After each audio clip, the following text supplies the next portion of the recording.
నిన్న జరిగిన అహ్మదాబాద్ విమాన ప్రమాదంలో మొత్తం 265 మంది చనిపోయారు.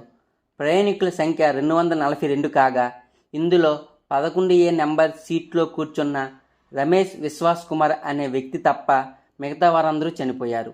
వీరితో పాటు 12 మంది సిబ్బంది మరియు దురదృష్టవశాత్తు ఈ ప్లేన్ మెడికల్ కాలేజీ హాస్టల్ బిల్డింగ్పై పడడం వల్ల 24 మంది మెడికల్ విద్యార్థులు కూడా చనిపోయారు. అయితే చాలామంది ఈ ఘటన వెనుక ఉగ్రవాదుల హస్తం ఉన్నట్లు అభిప్రాయం వ్యక్తం చేస్తున్నారు. కానీ అదేం కాదు, ఇది పూర్తిగా టెక్నికల్ ప్రాబ్లం వలన జరిగిన సంఘటన.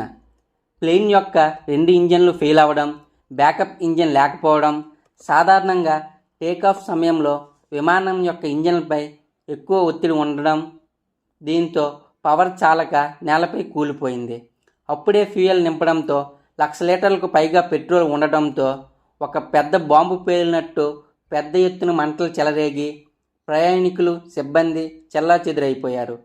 మృతదేహాలు గుర్తుపట్టలేనంతగా బాడీ పీసెస్గా విడిపోవడంతో DNA టెస్టుల ద్వారా వాళ్ళ కుటుంబ సభ్యులకు అప్పగించడం జరుగుతుంది. చనిపోయిన 265 మందిలో 205 మంది భారతీయులు కాగా 52 మంది బ్రిటిష్ పౌరులు, 7 పోర్చుగీస్ వారు మరియు 1 కెనడియన్ ఉన్నారు.